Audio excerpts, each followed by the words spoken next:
So we are looking at Dosti Mezzo 3 BHK sample flat, which is in semi-furnished condition. So this is the spacious living room. As you enter from here, this is the hall, and you have a nice balcony over here, which is approximately 5 feet width.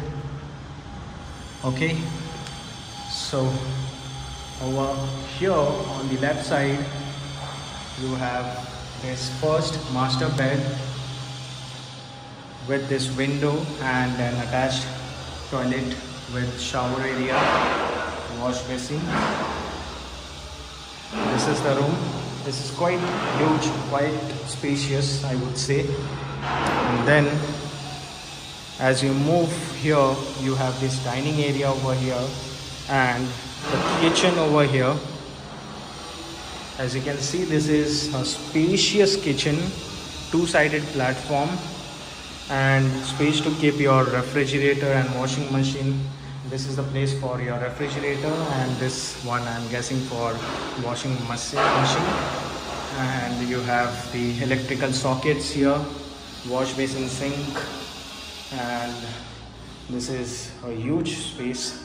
As you can see, quite spacious. It's a width of approximately 3 feet over here. And then you have the first common toilet over here with the wash basin, western commode, and the shower area over there. And moving on, we have the common bedroom here, again with the same view from the window. This is going to be the podium of Dosti Mezzo Cyan. So this is the podium view, and again this is a decent sized bedroom over here. And then we move on to our next bedroom, which is going to be the master bedroom, and we have an attached toilet with wash basin and western commode and shower area over here. And then you have this unfurnished bedroom. The work is still going on, it's still under construction. So again you have the same view. So this is a very spacious area, spacious flat. That's how it looks like.